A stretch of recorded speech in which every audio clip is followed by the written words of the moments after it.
Olá, bom dia a todos. Me chamo Isabela, sou enfermeira, professora da Universidade do Estado do Amazonas, no curso de enfermagem, na disciplina de enfermagem no processo de cuidar da saúde da família e da coletividade. É minha primeira vez contribuindo aqui na Telesaúde da universidade, então, caso tenha algum contratempo, vocês vão me ajudando e a gente vai se ajudando nessa palestra de hoje. A ideia é a gente conversar um pouquinho sobre a medicação na gestação. Quando me foi feito o convite, é um tema gigante, pensando para o público que é da estratégia de saúde da família e que na grande maioria os ouvintes seriam enfermeiros, então eu pensei em fazer um recorte dentro desse tema para a atuação do enfermeiro dentro da estratégia para esse tema de medicação na gestação. Quando o enfermeiro, a enfermeira está lá na estratégia, atendendo uma gestante, quais são as principais queixas, né, que essa gestante traz para você durante o pré-natal? Normalmente a gente tem lá, eu estou sentindo dor, dispneia, náuseas, vômitos e tonturas, tenho a pirose, né, cialorreia, febre, edema e, em alguns casos, as infecções. Então, essas são as principais queixas que a gestante ela traz para o enfermeiro durante a consulta de pré-natal, né? E muitas dessas queixas, elas estão contempladas, as condutas dessas queixas, elas estão contempladas no caderno de atenção básica 32, que dá conta do pré-natal de baixo risco. E quais são as drogas frequentemente utilizadas pelas gestantes? Então, normalmente, a gestante ela faz uso, seja via prescrição médica ou de enfermagem, ou por conta própria, por meio da automedicação, de analgésicos, anti-inflamatórios, antieméticos, antibióticos, antihipertensivos, ansiolíticos e antidepressivos. São as principais drogas utilizadas pelas gestantes. Eu esqueci de falar no início, mas caso vocês tenham alguma dúvida de uma temática específica, de um ponto específico da apresentação, vocês podem ir colocando as dúvidas aqui pelo chat, que a gente pode ir parando e respondendo. Caso passe, ao final, pode fazer novamente, a gente vai abrir um momento para as perguntas ao final, né, e a gente pode ir responder cada uma dessas dúvidas, ok? Então, como eu coloquei logo lá no início, vamos focar nas atribuições do enfermeiro da estratégia de saúde da família para essa temática de medicação na gestação. É uma atribuição do enfermeiro, dentre várias outras, prescrever medicamentos padronizados para o programa de pré-natal, dentro deles o sulfato ferroso, ácido fólico, além das dos medicamentos padronizados para o tratamento das infecções sexualmente transmissíveis, conforme o protocolo da abordagem sindrômica. O enfermeiro, dentro da sua competência, ele tem como ele está respaldado pelo Ministério, pelo nosso conselho, de prescrever tanto sulfato ferroso, ácido fólico e as medicações para o tratamento das ISTs. Então, isso está contemplado lá no caderno de atenção básica 32, tá bom? Ressaltar que esse medicamento padrão para o tratamento da IST, houveram algumas alterações num manual que foi lançado no finalzinho do ano passado, tá? Então, no final de 2019, já no segundo semestre de 2019, foi publicado esse protocolo para abordagem sindrômica do Ministério da Saúde. Vocês, caso quem não tenha acesso, a gente pode disponibilizar pelo canal da Tele esse material, tá? Que a gente vai conversar sobre ele um pouquinho mais lá na frente da aula. Esse slide, ele traz a foto de um artigo. É um artigo relativamente antigo, então é um artigo de 2001, mas ainda atual. O cenário não mudou muito do que traz esse artigo, tá? Ele é representativo da realidade atual ainda. Por que eu trouxe ele, então? Porque ele traz um cenário de 6 cidades brasileiras, e dentre essas 6 cidades, Manaus também está contemplada. Então, é um artigo que ele traz o uso de medicamentos por gestantes em 6 cidades brasileiras. E eu trago uma tabela específica desse artigo, onde ele apresenta a frequência de medicamentos utilizados e de gestantes que utilizaram por pelo menos um medicamento em cada um dos grupos. Então, a gente vai conversar mais lá na frente que os medicamentos, eles são separados em 5 grupos. Então, vou colocar o risco de cada grupo dessa medicação. Então, as gestantes, os medicamentos mais utilizados pelas gestantes dessa amostra apresentada nessa pesquisa foram as vitaminas e o antianêmicos, tá? Então, está aqui o sulfato ferroso e o ácido fólico, eles estão aqui. Os medicamentos com ação sobre o aparelho digestivo, também muito utilizado pelas gestantes, e os analgésicos e anti-inflamatórios. Foram os principais utilizados, as medicações principais utilizadas pelas gestantes. Vocês aí na atenção básica, vocês têm esse costume. Então, muitas vezes a gestante, ela já chega dizendo quais são as queixas e já pedindo qual é o remédio que ela quer. Quando ela não pede, ela recorre à prática da automedicação. Então, hoje a internet está na palma da nossa mão. Muitas vezes, não só gestante, mas aquele paciente hipertenso, diabético, ele desenvolve essa prática da automedicação. Então, ele coloca na internet quais são os sintomas que ele está sentindo e qual seria a medicação que ele poderia utilizar para amenizar aqueles sintomas. Com a gestante não é diferente, só que na gestação, com o período gestacional, o risco é aumentado dessa prática de automedicação. E isso que tem que ser ressaltado durante a consulta de pré-natal. Então, levantar quais são as medicações que ela faz uso, que ela talvez até já fizesse uso antes da gestação, se for uma gestante que é hipertensa, que é diabética, ou uma gestante que seja paciente renal. Então, quais são as medicações que ela faz uso e se a interação entre a medicação que ela vai usar durante o pré-natal pode potencializar ou diminuir a medicação que ela já fazia uso anteriormente ao pré-natal. Essa agência, Food and Drug Administration, ela é uma agência americana, tá? E ela tem o objetivo de orientar e auxiliar o prescritor, no caso, o profissional de saúde, na escolha terapêutica mais adequada para a gestante. Ela existe desde 1975 e ela adota a classificação de medicamentos conforme o risco associado ao seu uso durante a gravidez, durante o período gestacional. E eles são classificados em 5 categorias, A, B, C, D e X.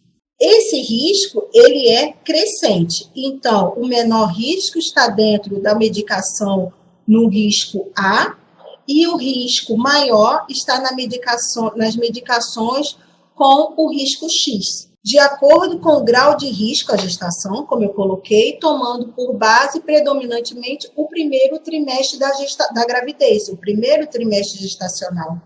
Por quê? Porque no primeiro trimestre já é sabido que é onde há o período de embriogênese. Então, é onde aqueles órgãos estão sendo formados, onde há o período mais crítico da gestação, da embriogênese. Então, é dentro desse período que a gestante ela precisa ter o maior cuidado e precisa ser ressaltado esse cuidado por nós profissionais de saúde. Aqui está apresentado, está descrito aí para vocês, apresentado para vocês, a classificação de risco dos medicamentos para o uso na gravidez de acordo com a associação, de acordo com a agência americana, tá? A FDA. Lembrando sempre, o risco A, o menor risco, e o risco X, o maior risco. Então, o risco crescente. Categoria de risco A. Então, são estudos em mulheres que demonstraram risco para o feto no primeiro, e demais trimestre. Eles não demonstraram risco. Então, seriam medicações liberadas de uso livre para gestantes. Categoria de risco B. Estudos em animais não demonstraram risco fetal, mas não há estudo em seres humanos. Então, diferente do risco A, o risco B ele não demonstra risco, não demonstrou risco em estudos realizados em animais, porém não tem, dentro da literatura, ainda não tem a segurança com estudos realizados em seres humanos. Tá? Então, não tem essa segurança. Porém, vai sempre a avaliação do custo, do risco-benefício para a gestante. Com essa medicação, ao ser utilizada, ela vai ser, o risco, ele é menor do que o benefício que vai ser trazido com o uso dessa medicação? Se sim, se o risco for menor, essa medicação ela deve ser utilizada. Assim como na categoria de risco C, onde relatos em animais revelam efeitos adversos no feto. Não há estudos controlados em mulheres e animais, assim como também no risco B. Os fármacos devem ser ministrados somente se o benefício justificar o potencial teratogênico. Então, aqui já existe o potencial teratogênico que ainda não está presente na medicação de risco B. Ok? Categoria de risco D. As medicações incluídas nessa categoria, elas precisam ser bastante avaliadas com relação ao uso. Um exemplo daqui está o ibuprofeno, que a gente vai ver mais na frente. Tá bom? Então, há evidência positiva do risco fetal e humana. Então, aqui já tem a evidência positiva que tem risco fetal e humano, porém, os benefícios do uso em gestantes podem ser aceitáveis. Por isso que o uso precisa ser bem controlado. Essas medicações aqui das categorias do risco C e D, elas precisam de uma avaliação médica. O enfermeiro, ele precisa ter esse amparo médico, né? Então, chamar o médico, pedir para que o médico da sua equipe, ou a médica da sua equipe, o profissional médico, ele faça essa avaliação dessa conduta, que você tenha mais segurança com essa segunda opinião do profissional médico, tá? Para a introdução e uso dessa medicação por essa gestante. A categoria X, o risco da categoria X, ele deve ser evitado ao máximo, se possível não utilizado. Vocês vão ver em estudos, se vocês colocarem na internet, medicações de risco X utilizados pela gestante, vocês vão ver que esse risco é utilizado de maneira bem específica, bem controlada. Então, são poucas as gestantes, né, que utilizam essa medicação do risco X. E isso é uma coisa boa, tá? Por nós profissionais de saúde. Eu não sei, aqui eu trago também, são duas tabelas que estão presentes nesse artigo que vai ser disponibilizado para vocês ao final, tá? Então, vários artigos foram utilizados durante essa apresentação e eles vão ser disponibilizados para vocês. Então, esse artigo, ele traz as classes farmacológicas dos medicamentos e suas respectivas indicações no uso na gravidez e na lactação. Então, aqui na primeira coluna, a gente vai ter a classe farmacológica. Então, nós temos os antibióticos, anti-inflamatórios, antihipertensivos, antianêmicos, anticoagulantes, assim sucessivamente. Os medicamentos utilizados para cada classe farmacológica, não tem todos, é claro, os principais. e a indicação e a classificação de acordo com a FDA, que é a agência que nós conversamos lá na frente. Então, a classificação, que foi o que eu apresentei aqui, tá? De acordo com a FDA. Então, nós vamos aqui, os antibióticos. Enfermeira, mas nós não podemos passar antibiótico, mas a gente sabe da prática, né? Como a prática é conduzida, e muitas vezes, para o enfermeiro agilizar aquele processo, chega uma gestante para você com queixa de infecção urinária, você já sabe a abordagem, os sinais e sintomas para diagnóstico da infecção urinária. Muitas vezes você tem uma parceria boa com o seu profissional de saúde, ele confia em você e já deixa ela chega com o resultado de um sumário de urina com uma quantidade de piócito elevada, e o médico já deixa com você, com um profissional de saúde, uma receita, uma prescrição já para medicação para tratar essa infecção urinária. Então, você sabe muitas vezes já o que fazer e qual seria a medicação, e você tem uma boa relação com o seu médico, você consegue, então, conduzir. Então, saber aquela medicação, qual é o risco que ela traz para aquela gestante, né? É uma medicação de risco B, aquela gestante pode tomar. Então, eu, enquanto enfermeira, já saber, eu não posso prescrever, mas eu sei qual é o risco, eu sei o que orientar aquela gestante, de como conduzir aquela conduta, tá? Frente àquela gestante. Os anti-inflamatórios, os antihipertensivos. Então, eu tenho uma gestante hipertensa, eu tenho uma gestante que desenvolve a hipertensão gestacional, né? Então, ela é doença específica hipertensiva da gestação, ela desenvolve. Então, qual é a medicação de escolha? Então, nós sabemos que a metildopa.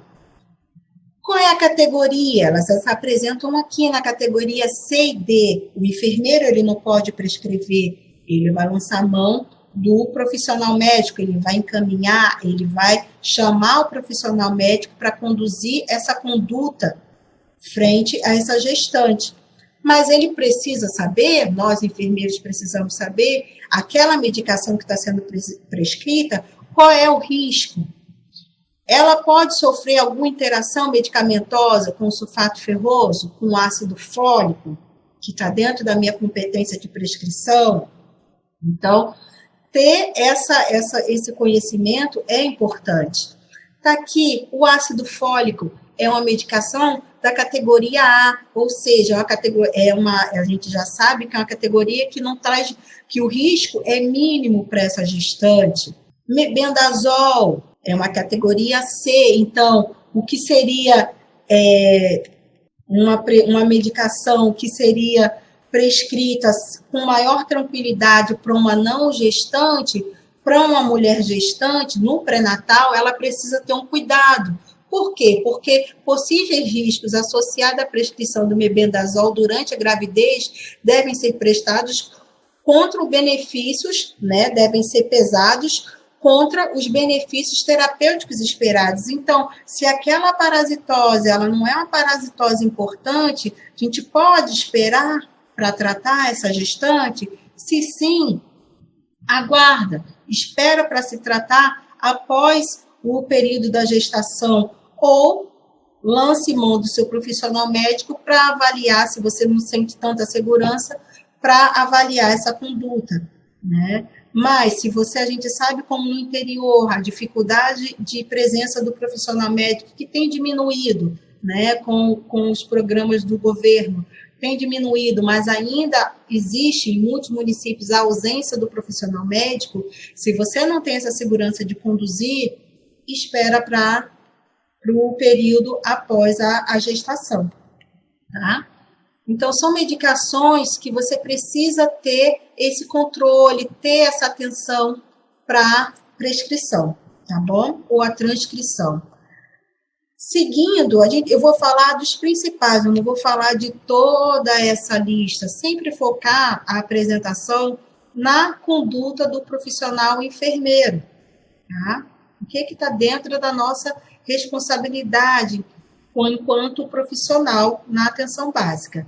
Aqui eu trago o analgésico, tá? Os analgésicos. Nós sabemos que o analgésico de primeira escolha na atenção básica, na atenção pré-natal, é o paracetamol. Né? Então, o paracetamol de 500 miligramas é a medicação de primeira escolha. Mas, enfermeira, na minha unidade não tem paracetamol, só tem me faltou agora. A dipirona. Eu posso prescrever a dipirona? Você pode, mas com cautela, porque a dipirona, ela pode, os efeitos dela dentro da gestação, eles não são bem esclarecidos pela literatura. Só se for um caso de muita dor, se for um caso muito grave, para se passar a dipirona, mas o de primeira escolha é o paracetamol, tá? Então, o paracetamol, ele é de risco B e D, de 500 miligramas, a gente sabe que existe o paracetamol também de 750, então sempre ressaltar isso com a gestante durante a sua consulta. Se não tiver na tua unidade, não tem paracetamol, a gente sabe que às vezes as farmácias estão com escassez de medicamento. Não tem paracetamol na farmácia, você vai precisar comprar, então ressaltar com ela que durante a consulta que existe paracetamol de 500 e apresentação de 750, que ela dê prioridade, que ela precisa utilizar, que está liberado para ela como gestante, o de 500 miligramas. Está aparecendo aqui a pergunta, onde está esse material? Né? O material a gente ainda não conseguiu colocar, mas assim que terminar a apresentação, que acabar a aula, eu vou colocar todo o material na pasta. Tá? O Levi está aqui? Tá o outro técnico da telesaúde, mas todo esse material vai ser disponibilizado para vocês. Os artigos, o manual de medicação, existe um manual de medicação na gestação, todo esse material vai ser disponibilizado para vocês, tá ok? Fiquem tranquilos com relação a isso. Então, o paracetamol, a indicação em tratamento de dor menor ou uma dor crônica, febre, processo inflamatório, aquela gestante que reclama muito de cefaleia, tá? Então, você pode lançar a mão do paracetamol, mas sempre atentar para a dose máxima de 4.000 miligramas dia, e que esse uso ele não deve ser contínuo durante toda a gravidez. Tá? Então, sempre ressaltar isso durante as consultas de pré-natal, ok? Na gravidez, o uso do paracetamol, as doses terapêuticas são compatíveis, o consumo elevado por tempo prolongado pode provocar lesões hepáticas e renais, então, por isso, sempre perguntar dessa gestante, você passou para ela usar durante 5 dias, 7 dias, e ela pega aquela receita, ela por conta própria, ela continua o uso prolongado. Então, sempre perguntar no retorno dessa gestante na consulta, as dores, eu vi que eu passei paracetamol para você, você ainda está fazendo uso? Você ainda está sentindo aquela dor que você referiu na consulta passada? Sempre resgatar, fazer esse resgate do histórico dela, tá ok? E na amamentação também é compatível. Então, essa puérpera que fizer o uso durante a amamentação também é possível, tá ok? Anti-inflamatório, está aqui o ibuprofeno, né? Então, tem gestante, não só gestante, então, né, o ibuprofeno, o uso dele tem que ser controlado pela gestante e não gestante também, né? Mas ainda mais por essa gestante, durante esse período gestacional. Então, ele é um anti-inflamatório não hormonal, de classe de risco B e D. O uso dele, né, ele tem a apresentação de 200 miligramas a 800 miligramas, então, ver o que tem disponível na sua unidade, às vezes a gente só tem disponível de 300 miligramas ou 400 miligramas, vê o que você tem em uso. O período máximo do ibuprofeno, a gente coloca de 5 a 6 dias no máximo ibuprofeno, mas eu ressalto, nós enfermeiros precisamos ter muita cautela com a prescrição do ibuprofeno para essa gestante, né? Sempre chamar o respaldo médico, ter esse amparo médico, ter esse bom relacionamento e ter essa prescrição médica para a gente não ter complicações lá na frente, tá? Então, a indicação do ibuprofeno para dor e processos inflamatórios. O ibuprofeno na gravidez, a partir do 3º trimestre, ele inibe a síntese da prostaglandina, prolonga a gravidez e determina oligúria fetal. Então, vejam os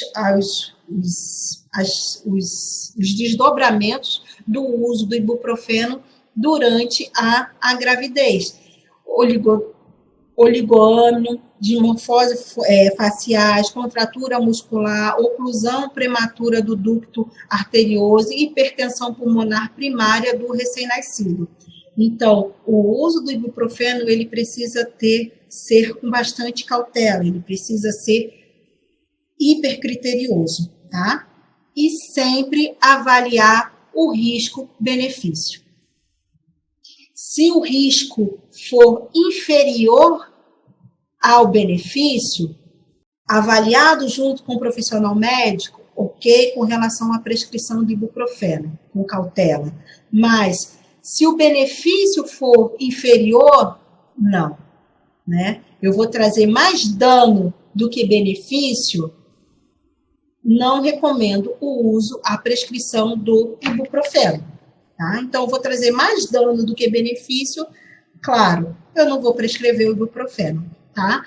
E ele, na amamentação, ele pode ser utilizado dentro das doses habituais, tá ok?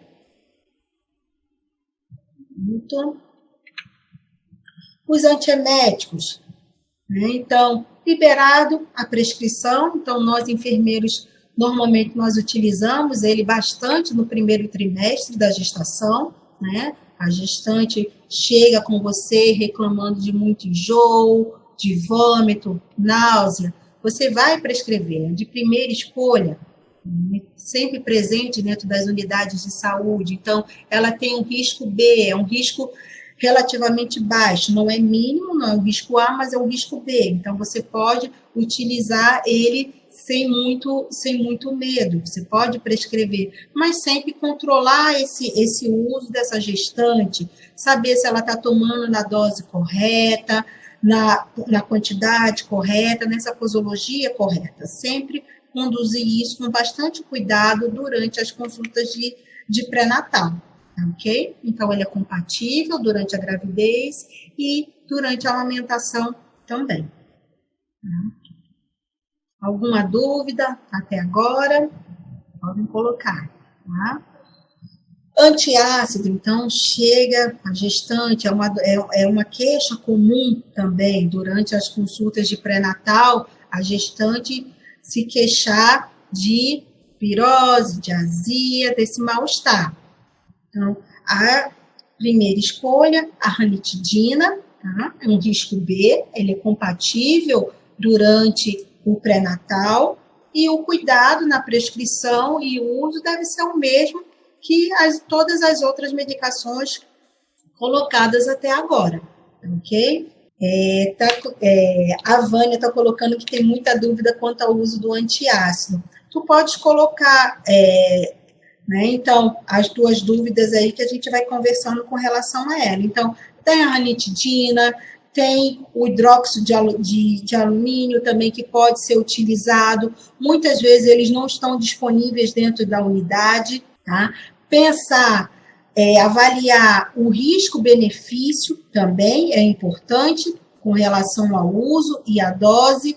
Se você não se sente confortável, pede ajuda. Eu sou enfermeira que eu não tenho vergonha de, sempre que eu tenho dúvida, bater na porta do profissional médico, tá?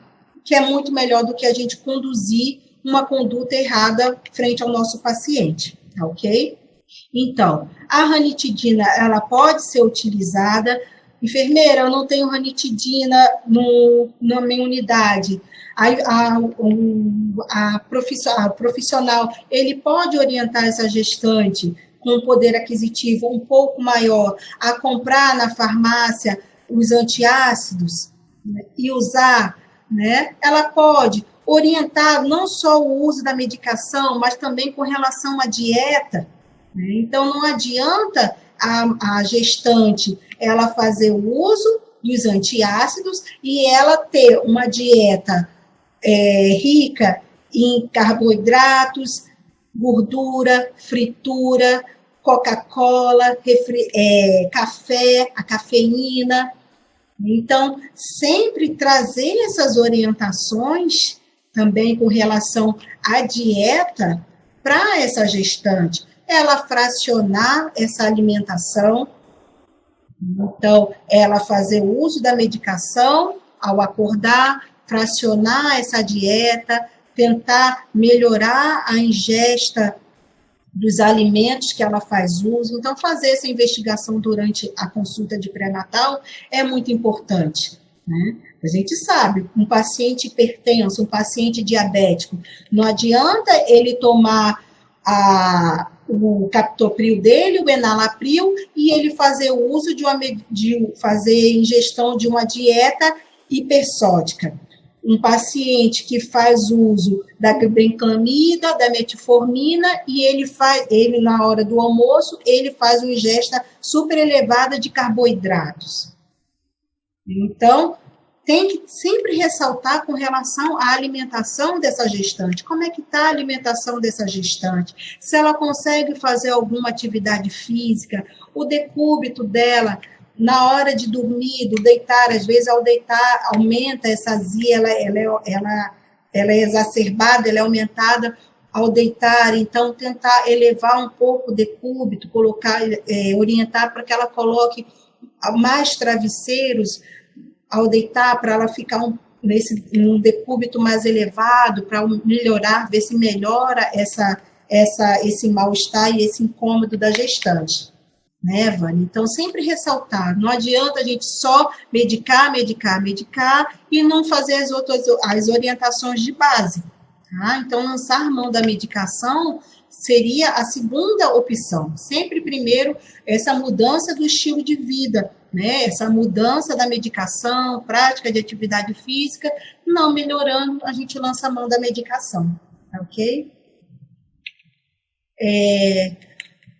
Então, pensando, eu não vou falar de antibióticos, porque não é da competência nossa, enquanto enfermeiro, prescrever antibióticos, então não vou abordar isso, sempre pensando qual a competência do enfermeiro dentro da estratégia de saúde da família.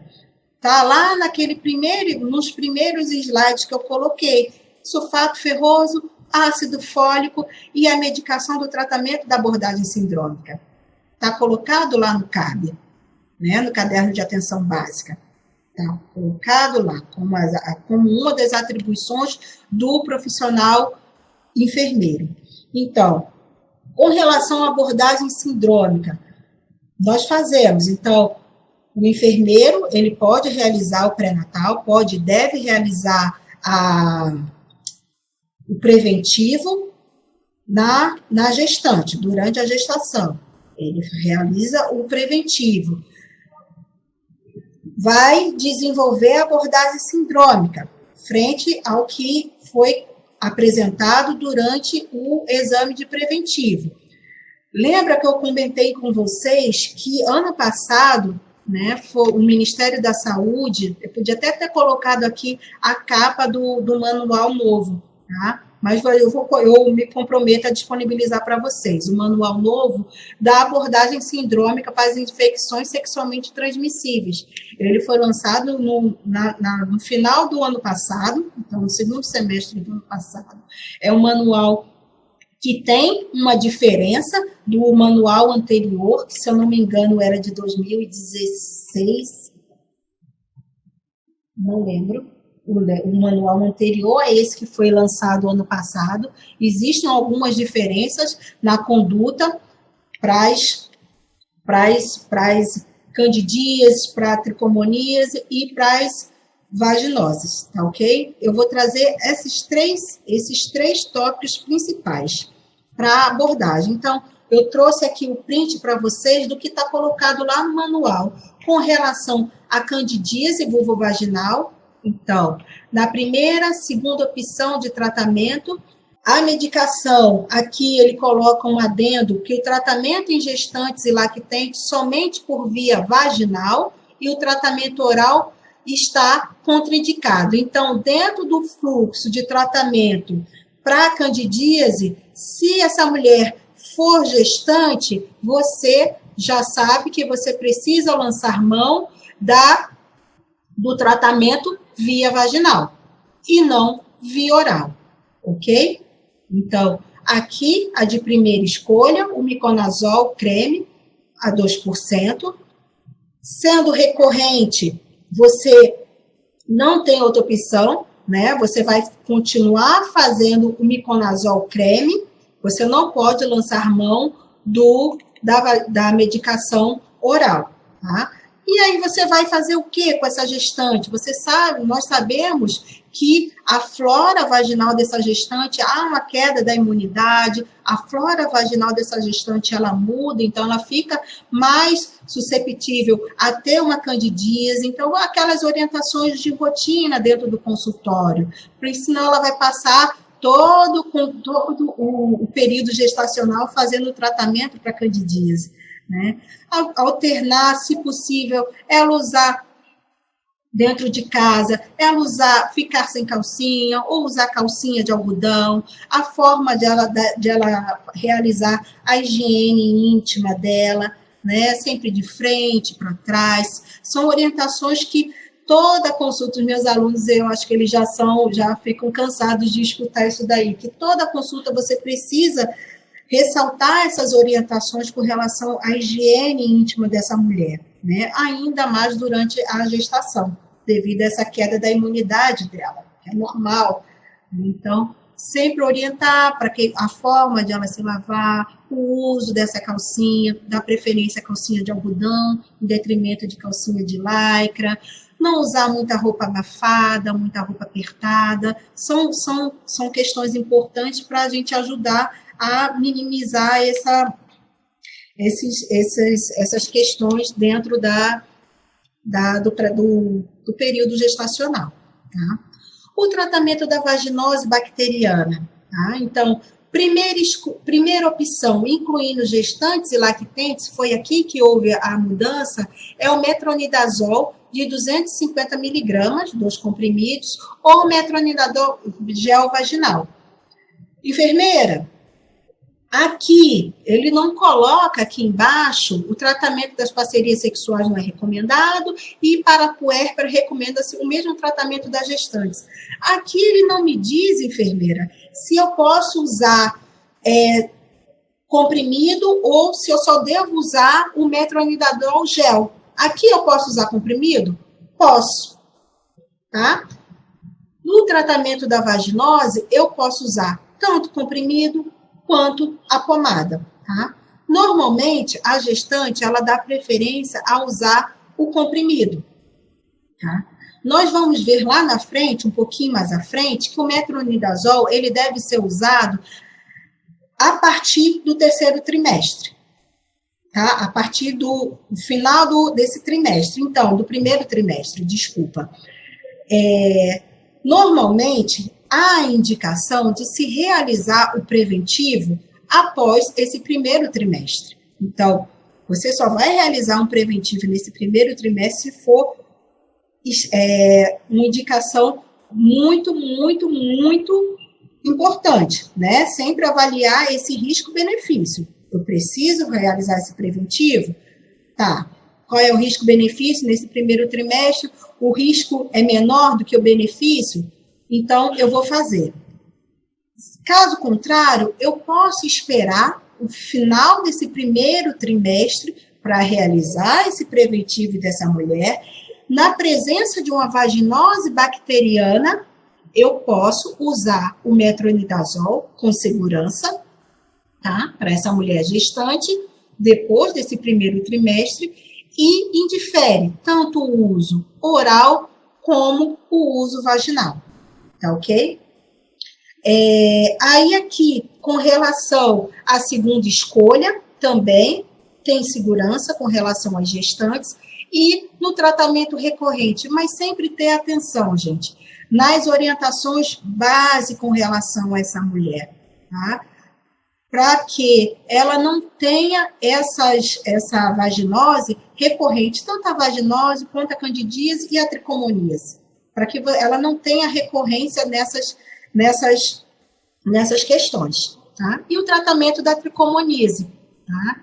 Então, sempre lembrar, esse manual ele é muito bom, que ele vai te dizer passo a passo quais são os sinais daquela que você vai visualizar, no caso da tricomoníase, quais serão as características daquele corrimento naquela mulher. É um manual muito didático que eu recomendo a leitura de cabeceira do enfermeiro, que ainda não leu, que imprima, coloque do lado da mesa, ali na hora de realizar o preventivo. Não é vergonha nenhuma você abrir e colocar ele aberto para que você tenha uma conduta correta, tá?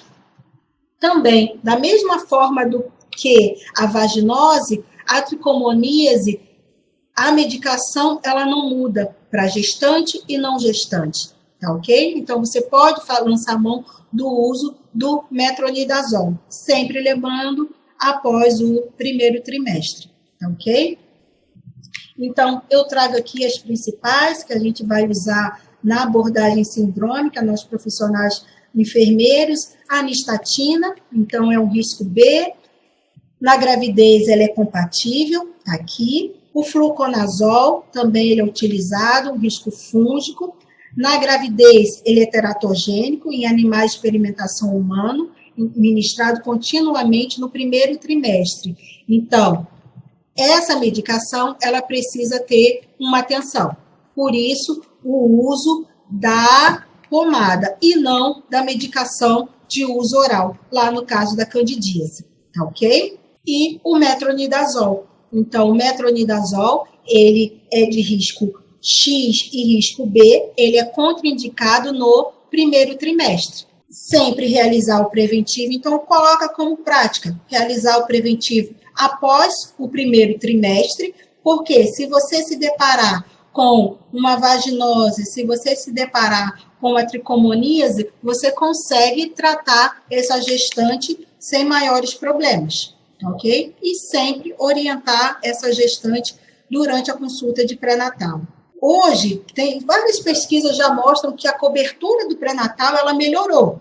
Então, aumentou essa captação das gestantes, elas está sendo precoce, ela está iniciando o pré-natal ainda no primeiro trimestre, isso é bom, mas a cobertura do pré-natal melhorou também, mas o que ainda precisa melhorar é a qualidade desse pré-natal. A qualidade do pré-natal ainda não é boa. Então, por isso que é importante esse cuidado, essa escuta, ter uma escuta sensível a essa mulher, tá? E não fazer aquele pré-natal nas carreiras, como uma boa nordestina fala. Tá ok, gente? O que eu tinha para trazer para vocês é isso, com relação à abordagem sindrômica. O que eu coloco agora é a questão com relação a essa interação medicamentosa, né, que é importante. Para isso, eu me amparo nesse artigo daqui, que eu também vou colocar lá disponível para vocês, esse mais um, que fala da avaliação das prescrições medicamentosas para gestantes da Amazônia Legal. Então, esse artigo é um artigo que ele é de 2008, se eu não estou enganada, né? E essa tabela, ele traz aqui as possíveis interações medicamentosas das gestantes atendidas no SUS no município de Pontal do Araguaia. Isabela, como é que eu vou saber Como é que eu consigo avaliar essa interação medicamentosa e saber o efeito do uso concomitante e a severidade que vai trazer para aquele paciente? Existe um software, só que eu não coloquei ele na apresentação porque ele é um software pago, tá? Ele não é um software gratuito, mas é porque eu não tive tanto tempo de pedir ajuda dos universitários, que para essas coisas, os meus universitários, eles são maravilhosos, está aqui uma do meu lado. Né? Eles conseguem descobrir ferramentas gratuitas que substituem essas ferramentas pagas. Tá? Então, vocês aí na ponta, vocês também podem tentar descobrir, né? Eu não consegui, eu busquei, mas eu não consegui descobrir uma ferramenta gratuita que dê esse resultado, que em alguns artigos eles conseguem trazer isso. Eu vou colocar disponível para vocês dois, né? Foram os dois que eu achei mais bacanas. Um específico para gestante e outro ele faz uma tabela geral, mas com uma amplitude de medicações, de interações medicamentosas que eu acho importante, né, para não ficarmos restringidos só com relação às gestantes. A gente sabe que a gente atende tudo, né, dentro da atenção básica. Então, tem aquela interação de medicação de paciente renal com hipertenso, com diabético, dessa antidepressivo com a medicação de hipertenso e diabético. Tá? Então, esse outro artigo que eu não coloquei na apresentação, mas que eu vou disponibilizar para vocês, ele traz isso. Tá? Então, é um software. Na metodologia, vocês vão poder ler esse artigo, e na metodologia ele diz ele coloca qual é esse software, tá? Que faz esse pareamento e traz essa avaliação para o profissional de saúde. Tá? Então, o profissional de saúde, quem quiser comprar, pode comprar e ter como ferramenta de trabalho. Eu acho que o profissional de saúde, ele deve investir na sua formação, na sua capacitação para desenvolver boas práticas, né? Ele pode lançar a mão, comprar essa ferramenta e colocar no computador dele de trabalho, no consultório dele. E, durante a consulta, ele já pode lançar mão ali na frente do paciente mesmo e avaliar qual a interação medicamentosa, qual a severidade que vai trazer para o paciente, quais são os efeitos do uso concomitante entre aquelas duas drogas, tá? Aqui eu trago a interação específica para gestante. Então, a furosemida com a hidrocortisona traz uma severidade moderada, o sulfato ferroso com a cipro traz uma severidade moderada, diminui o efeito, a eficácia da cipro, o omeprazol com a carbamazepina, tá vendo? Ela aumenta a toxicidade da carbamazepina, omeprazol com sulfato ferroso, né? Então, aquela questão dos antiácidos com uso com sulfato ferroso, tá vendo? Que ele reduz a biodisponibilidade do sulfato ferroso. Então, sempre tentar fazer com que a gestante ela mude as práticas, os hábitos alimentares dela para melhores hábitos alimentares do que lançar mão da medicação, né? Que é aquele ditado popular: eu vou cobrir a cabeça, mas eu vou descobrir os pés, né? E aí vem aquela gestante, porque ela nunca melhora daquela anemia, ela está sempre com a hemoglobina lá embaixo, mas ela está usando o omeprazol e a gente não sabe o porquê, né? O hidróxido de alumínio e magnésio também com sulfato ferroso, tá vendo? Que ele diminui a eficácia do ferro. O sulfato ferroso e o pantoprazol reduz a biodisponibilidade do ferro, e o diclofenaco de sódio e o fluconazol aumenta a exposição do diclofenaco. Então, são algumas das situações dessa questão da interação medicamentosa, tá ok? Fica como dica, tá? De sempre ter esse cuidado, de buscar, né, uma ferramenta alternativa, gratuita, para que a gente consiga, se eu não consigo comprar, que eu consiga lançar mão dentro do meu consultório e ter uma boa prática, uma melhor conduta frente à minha gestante, para que esse bebê nasça com saúde, que ele nasça bem, tá? Essas são as questões que eu queria trazer para vocês, discutir com vocês, sempre focando com relação ao enfermeiro, tá? Dúvidas, perguntas, agradeço o elogio que tem aqui no chat, e agora eu me coloco aberta para responder as dúvidas e as perguntas de vocês, ok?